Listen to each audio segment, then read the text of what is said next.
Hello mga guys, welcome back to my channel. So, ako karon nyo guys, ako karon para ano po ko bagong video. Ako i-share nyo karong gamay bisag at least lang mga guys na ano po makatunan mga guys no. So, karon mga guys kanang unit mga guys. So, ako na ning rescue karon kaya yung reklamo nila sa customer is sa muandar no, kaya sa pandaron. So, makarigundo sa mga guys pero di sa mga makaandar dayon mga guys no. So, unang gi-check na ko mga guys is ang yang battery no.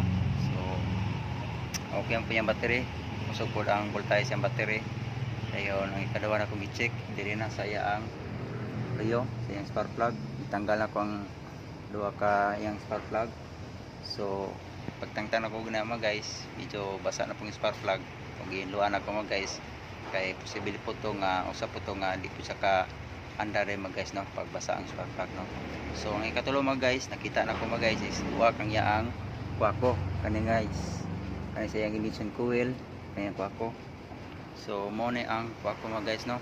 So usa po ni siya nga mag lost contact or inay siya makahatag og kuryente pag buwag mong kwako no. So kaning kwako mga guys, pag nabuwag siya ang hinungdanan ni kanang siyempre siyang kainit mga guys no, di yun sa malikayan mga guys, mo crack yun siya no. So ang tabuan na yung bilisan yun na itong bago mga guys no. So karon mga guys, ato naman ang gilisan ng bago na naman rin ako nang gilisan. So ang kaupat niya mga guys, kaandar na siya, so wala na sa minor pa. Dito na din ta mag-adjust dito sa yang carburetor mga guys no. Naman na sa duha ka adjustanan niya no, katong isa sa ubos is katong sa hangin o katong imabaw niya mo to ang yang bali sa yang minor to niya mga guys no. So karon mga guys, ako na nang gipaandar, so okay na siya, close na nanay minor. So ingana lang mga guys no, mag-check ta sa babaw o matambay siya nga way na idagandagan, tambay nag mga isang semana or duha.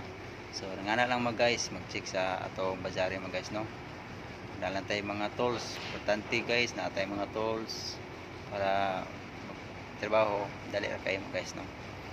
So kato lang guys, salamat kayo sa inyong paglantaw karong adlaw na ta nga namoy makatunan sa kuha ang video karong adlaw guys no. So kayo mo kalimot pag-subscribe, pag-like sa akong channel para updated mo mga guys sa sunod na pong video no. So daghang salamat and God bless you sa inyong tanan no sa naglantaw karon. So salamat.